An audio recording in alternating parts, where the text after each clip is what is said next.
다 같이 성경 말씀을 좀 찾아볼 텐데요. 창세기 6장 5절에서부터 8절까지 그렇게 보겠습니다.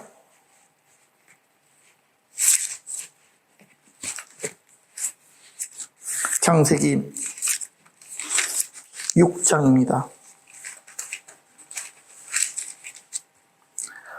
5절에서 8절 다 같이 읽겠습니다. 시작.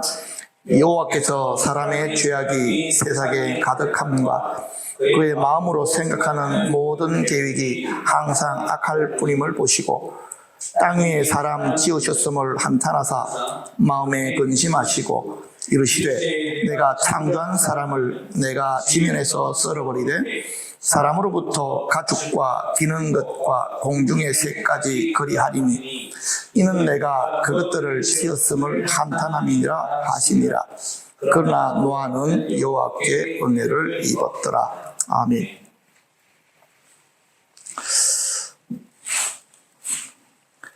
오늘 말씀의 제목이 부패한 세상에 대한 하나님의 결정입니다. 하나님의 홍수 심판 이면에 네피림의 존재가 있었습니다. 그런데 이 네피림들이 하나님의 심판에 얼마만큼 영향을 미쳤을까요? 30%, 50%, 80%, 100%. 여러분들은 어느 정도 네피림들이 하나님의 심판에 영향을 미쳤다고 생각하십니까? 사모님, 몇 프로 정도일까요? 그냥 이야기하시면 됩니다. 모르겠다고 머리를 흔들지 말고. 이용진 집사님은 좀 어떠십니까? 80에서 100. 80에서 100. 신학자들은요, 극단적으로 대답을 합니다. 0이든지 100이든지 둘 중에 하나다. 이렇게 설명합니다. 네피림의 존재를, 특히 이 네피림들이 천사와 사람과의 혼종으로 만들어진 그런 존재를 인정하는 쪽에서는 네피림들 때문에 하나님의 심판이 나타났을 것이다. 그런데 이 네피림의 존재들을 혼종이 아닌, 그냥 덩치만 큰 사람의 거인으로 보는 사람들은 그것들 때문에, 하나님 심판이 온 것이 아니고 온 민족의, 온 인류의 범죄함으로 말미암아 심판이 왔기 때문에 그들의 미친 영향력은 거의 미미하다. 이렇게 봅니다. 그런데 저는요, 이 네피림들이 범죄의 온상이긴 하지만 그럼에도 불구하고 셋 자손들과 가인 자손들의 책임이 없는 것은 아니다. 왜냐 그러면 그들에게서 모든 죄악이 흘러나왔다 할지라도 그것에 대해서 거절하고 그것들과 단절하는 자기들의 선택의 책임은 자기들이 져야 된다. 이렇게 말씀을 드릴 수가 있겠습니다. 자, 그런데 오늘 하나님께서는 심판에 대한 두 가지 기준을 말씀하고 계십니다. 한 가지는요, 죄악이 세상에 가득함입니다.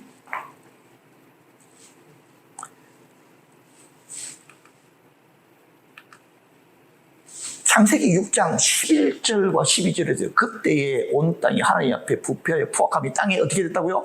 가득했다. 그래서 얼마나 죄가 가득했으면요, 땅이 부패할 정도로 가득했다. 그래서 하나님께서는 뭐하지 않을 수가 없었다? 그들을 물로 심판하지 않을 수가 없었다. 그렇게 말하고 있습니다. 그런데 말입니다. 여러분들은 죄가 조금씩 증가했다고 생각합니까? 아니면 어떤 날, 어떤 사건들 때문에 죄가 갑자기 확 증가되어졌다고 생각하십니까?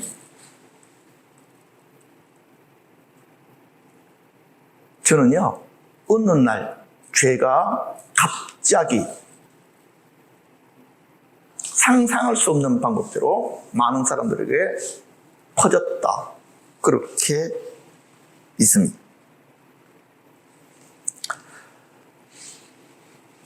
그 이유 중에 하나는요, 요한계시록과 맞춰보면 거기서 답을 얻을 수가 있습니다. 노아 홍수를 신약에서 뭐라고 합니까? 마지막 날의 심판은 노아 홍수 때와 같다라고 이야기하셨거든요. 그 앞에서 나타나는 일들이. 그런데 우리는 이렇게 이야기하잖아요. 세상이 갈면 갈수록 악해진다고 이야기합니다. 그 말은 맞기도 하고 틀리기도 합니다. 자, 그런데 우리나라를 한번 살펴보십시다. 우리나라가 악이 30년 전보다 지금 많아지고 있습니까? 적어지고 있습니까? 적어지고 있습니다. 이전에는요, 이런 말 하면 죄송하지만은 여자들은 등산을 제대로 못했습니다. 여자가 혼자 몸으로 등산했다가는 온전한 몸으로 내려오기가 어려울 정도로 우리나라 치안이 좋지 않았습니다. 사실입니다, 그건. 여자들이 밤늦게 혼자 길거리를 다닌다고요? 상상할 수 없습니다. 누구에게 납치당해도 납치당하고 누구한테 이상한 몹쓸 짓을 당해도 몹쓸 짓을 당했습니다. 그러나 지금은 어떻습니까? 그때와 비하면 훨씬 나아졌습니다. 공무원들의 청렴도 훨씬 좋아졌습니다. 모든 영역에 있어서 이전보다 훨씬 더 좋아졌습니다. 그런데 우리는 습관적으로 가면 갈수록 죄악이 더 만연해진다고 이야기합니다. 그런데요, 아니라니까요. 현실적으로 보면 우리가 저지르는 죄악들은요, 뭐와 같으냐니까 그래도 나름대로의 스스로의 정화 능력이 있기 때문에 조금 나빠졌다가 좋아졌다가 나빠졌다가 좋아졌다가, 물론 어떤 계기로 말하면 확 나빠질 수는 있지만 그러나 그런 식으로 계속 흘러가게 되어져 있다고요. 왜? 인류의 역사가 그렇게 생겨먹었었으니까. 그런데 하나님께서 심판하실 만큼의 죄악만큼은 어떻게 된다고요? 잘 차오르지를 않는다. 이것이 인간의 속성이다. 그렇다고 한다면 어떤 일이 있어야 되는가? 네피림들과 같은 악을 순간적으로 모든 사람들에게 이렇게 풀어놓을 수 있는 그런 존재들이 꼭 있어야만 가능하다. 저는 이걸 추측으로 이야기한 것이 아니고 요한계시록을 보니까 그렇게 되어 있더라고요. 죄를 죄짓지 않을 수 없을 정도로 만드는 존재들이 바로 홍수전의 네피림의 존재들이었다. 저는 그렇게 믿습니다. 그리고 그들로 말미암아 죄악이 어떻게 된다고요? 순간적으로 차올랐다. 그래서 하나님께서 도저히 참지 못하고 그들을 진멸하시기로 작정하셨다. 요한계시록에서 보면 5째 인을 떼실 때에 그때에 짐승들로 말미암아 많은 순교자들이 일어나게 됩니다. 그래서 땅에 있는 사람들이 질문합니다. 어느 때까지 해야 됩니까? 그러니까 하나님께서 그 수가 차기까지라고 말씀하십니다. 하나님께서는 이 땅이 조금 더러워진다고 해서 바로 심판하시는 분이 아니고 하나님의 기준이 있다는 것입니다. 그 기준을 넘었을 때까지 기다리셨습니다. 요한계시록 때도 그랬고요. 노아 홍수 이전에도 동일한 일들이 일어났다 하는 것입니다.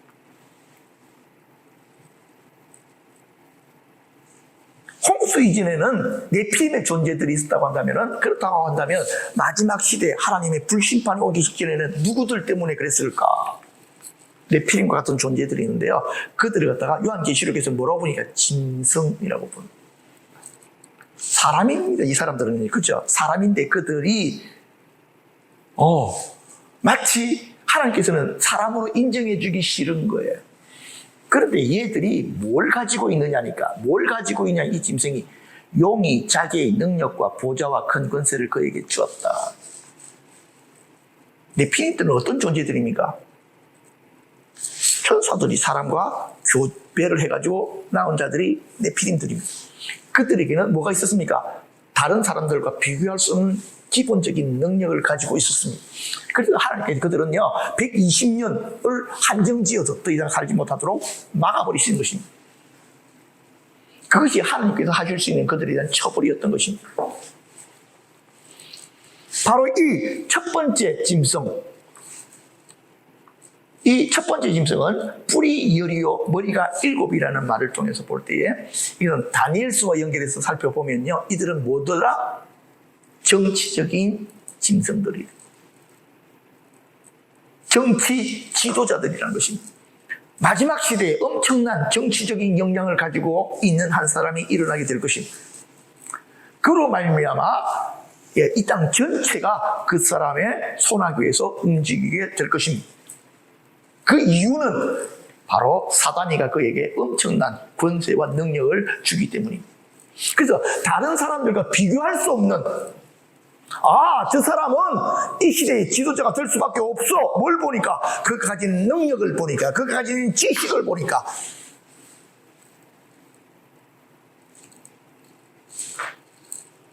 그런데 말입니다, 이 사람이 자기를 신격화하기 시작합니다. 그리고 결국에는 생명책에 기록되지 못한 사람들은 다 그에게 뭐하더라? 경배한다. 하나님이 제일 싫어하는 범죄가 뭔지 아십니까? 우리가 저지르는 잘잘한 죄들은요, 별로 그렇게 관심이 없습니다. 하나님 진짜. 왜? 크지 않기 때문에. 그런데요, 영적인 범죄, 그죠? 하나님이 제일 싫어하십니다.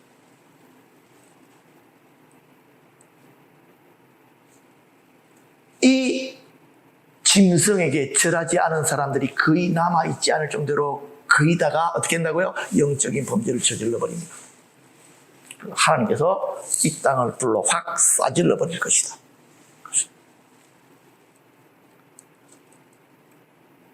우리가 우리의 기준으로 범죄를 보는 것이 아니고 하나님의 기준으로 보기 시작해야 됩니다. 사단이가 자기의 하수인을 통해 가지고 적극적으로 이 땅 가운데 개입하게 될 때에, 그리고 그것으로 말미암아 이 땅에 있는 많은 사람들이 영적인 범죄를 저지르게 될 때에 하나님께서는 더 이상 나는 참지 않는다라고 말씀하신다는 거예요. 여기 절하지 않으면 어떤 일들이 벌어집니까? 다니엘서에 보면 선명하게 나와져 있습니다. 그렇죠? 누구를 통해서? 느부갓네살. 마지막 시대에 느부갓네살과 같은 자가 나올 것이다. 그리고 그에게 절하지 않는 자들은 성경에 나온 것처럼 동일한 일들을 겪게 될 것이다. 예언적으로 쓰여진 책이 바로 다니엘서 아닙니다. 그런데 또 다른 짐승이 하나가 나타납니다. 이 짐승은 어떤 짐승입니까? 종교적인 짐승입니다. 왜 종교적인 짐승이라 그럽니까? 어린 양까지 두 뿔이 있고 그렇게 마치 사람들이 볼 때는요, 이야, 예수님이 재림하시는 저런 모습으로 올 것이다 할 만큼 영적인 파워 강합니다. 그런데 먼저 나온 짐승의 모든 권세를 그 앞에 행하고요, 이 뒤에 또 나오나 모르나? 큰 이적을 행하는데요, 사람들 앞에 불이 하늘에서 땅에 내려오게 합니다. 여러분, 하늘에서 불이 땅에 내려오게 만든 성경에 두 사람이 있습니다. 누군지 아십니까? 모세와 엘리야입니다. 이 사람이 행하는 기적을 보면요, 예수쟁이들은 다 뭐라고 합니까? 저것이 하나님의 참 선지자의 증거다. 왜? 성경에 기록되어 있지 않느냐? 모세가 성막을 다 만들고 준비했을 때 하나님으로부터 불이 떨어졌습니다. 엘리야가 갈멜산 꼭대기에서, 그쵸? 하나님의 제단을 회복했을 때 그때 하나님의 불이 떨어졌어요. 바로 이가 모세와 같은 자이고 엘리야와 같은 자이고,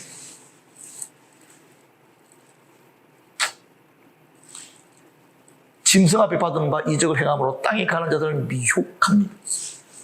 이 미혹에 엄청나게 자빠집니다.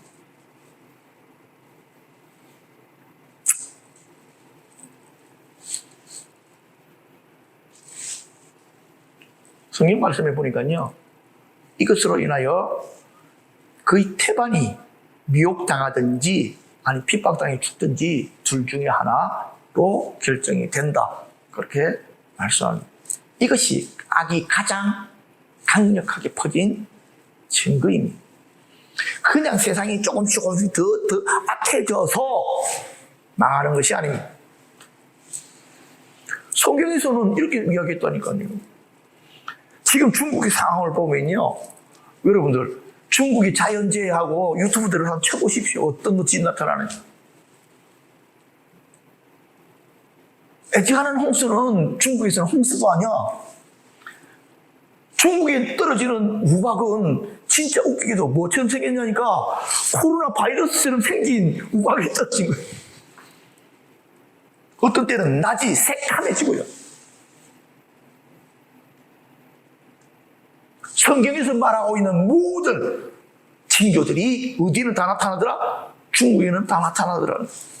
그래서 제가 왜 그럴까라고 생각해 봤어요. 왜 그렇겠습니까? 그건요, 지금 시진핑이 하고 있는 일들이 이전에 모택동이가 했던 일하고 똑같은 일이기 때문에 모택동이하고 시진핑은 둘 다 공산 원리주의자들입니다. 시진핑의 목적은 무엇인지 아십니까? 공산당이 세계를 지배하는 것입니다. 그리고 이 공산당들이 제일 싫어하는 게 뭐냐니까요, 교회입니다.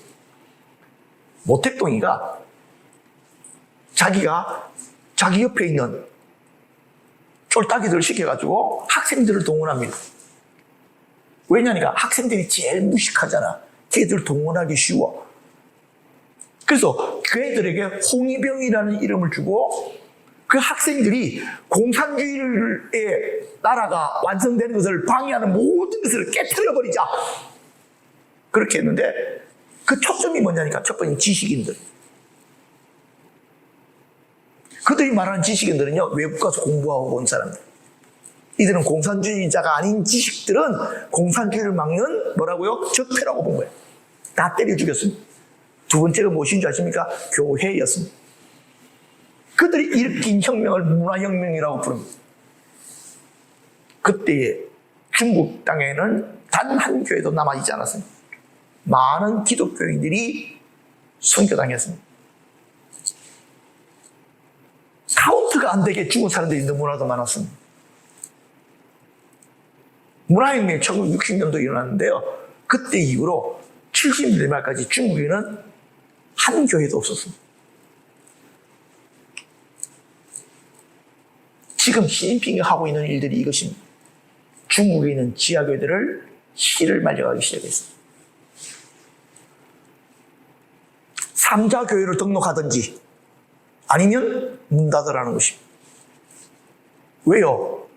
공산주의에 뭐가 되니까? 방해가 되니까. 지금 여러분 그거 아시잖아요. 중국 여행하는 사람들 무서워서 못 간다고. 왜요? 반간첩법 때문에. 걸어가다가 그냥 이거 중국에도 시진핑이가 이런 말 했다가는요, 어느 순간에 잡혀갑니다. 왜? 시진핑을 욕하는 것 자체가 반국가적인 행위이기 때문에.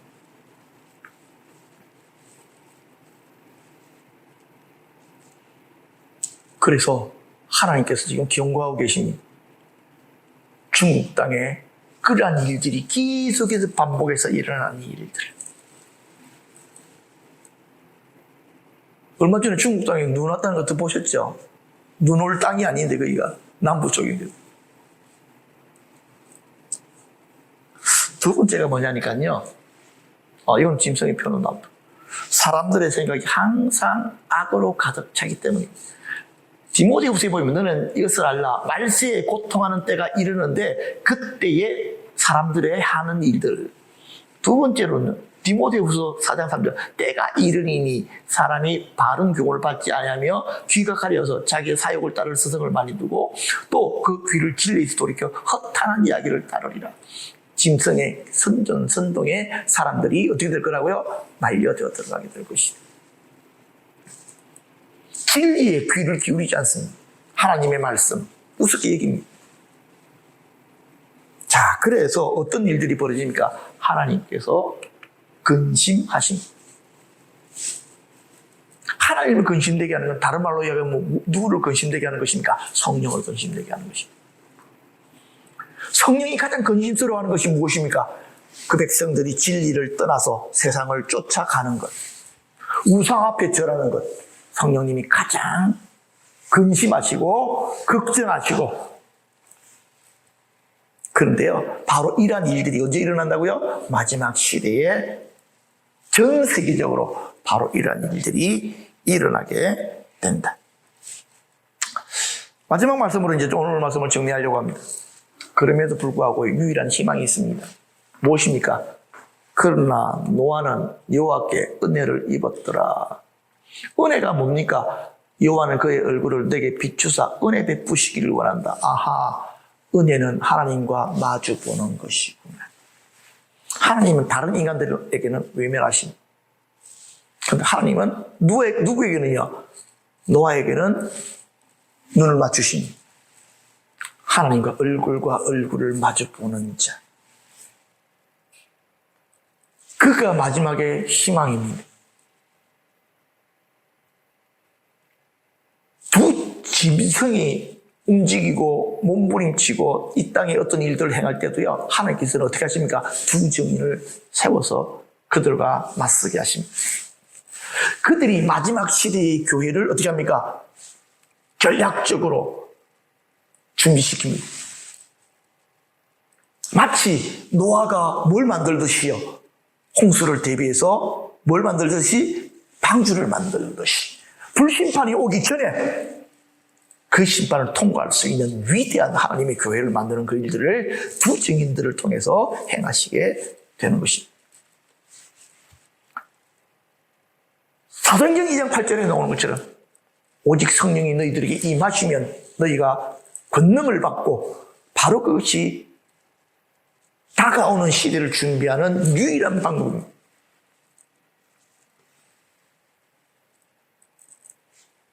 미국에 있는 많은 부자들은 땅을 갖다가 한 200m 깊이 타가지고 탱크를 묻어놨대요. 그 안에 들어가면 3년 이상을 살 수 있는, 밖에 공기가 다 더러워져도 정화시킬 수 있는 모든 시스템을 다 갖추고 있다는 거예요. 그러니까 그거지, 자기들이 생각할 때는 이건 원자탄으로 쏘아가지고 서로가 이렇게 다 죽고 땅은 다 오염되고 있을 것이다. 그러나 3년 정도 버티고 나오면 너네 땅은 정화되어 있고 살아남겠지. 그렇게 생각. 그러니까 그들은 이렇게 생각한 거야. 아, 우리가 노아 방주 만들듯이 지하 방주를 만들어서, 그쵸? 그 마지막에 핵전쟁의 위험으로부터 우리는 뭐 한다고요? 살아남을 것이다. 그렇게 생각한 것입니다. 그리고 몇몇 사람들은요, 핵전쟁이 일어나도 핵을 안 쏠 장소가 어딘가 살펴봤다는 것입니다. 재밌게도 그이가요, 그 중에 하나가, 미국 사람들 생각한 그 중에 하나가 어디냐니까 하와이였습니다. 그리고 하와이 본토섬도 아니고 군사 기지도 없는 마우이라는 섬, 거기가 낙원처럼 생겨먹었다는, 은퇴자들이, 돈 많은 사람들이 가서 살고 있습니다. 왜? 여기는 뭐가 안 떨어질 거니까. 먼저 폭탄 안 떨어질 거야. 이 조그마한 섬에 누가 이렇게 폭탄을 터뜨릴까? 근데 하나님께서 그들에게 경고하셨습니다. 불로 확 싸질러 버렸습니다. 숨을 곳이 있겠느니. 그치, 숨을 곳이 없어. 가능하지 않습니다. 만약 그렇게 살아남은들 좋겠다. 기쁘겠다. 땅이 다 오염되어져 있고 사람들이 없는데,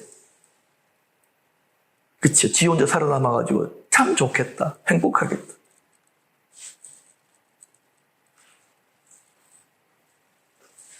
그것이 바로 무엇입니까? 사단의 속임. 제가 그랬잖아요. 주 안에서 죽는 자가 복이 있다고. 요한계시록 시대가 되어지면요, 끝까지 버티다가 죽는 것이 고통스러워. 빨리 손들고 그냥 성장의 이슬도 빨리 가서 당하는 게 훨씬 나아. 죽어가는 사람들 바라보는 건 너무 고통스러워. 못 견뎌. 살아남으려고 하면 배교하는 소리밖에 없어.